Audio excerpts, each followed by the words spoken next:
صراحة الفيديو تحدث، كل هذا إن شاء الله يعني سيتم تنظيفه.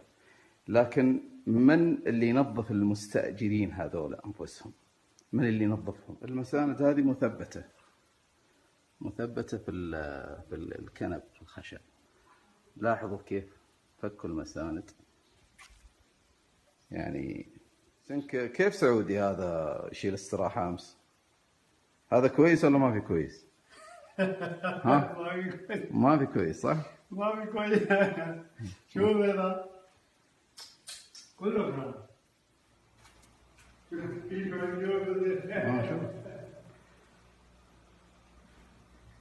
يعني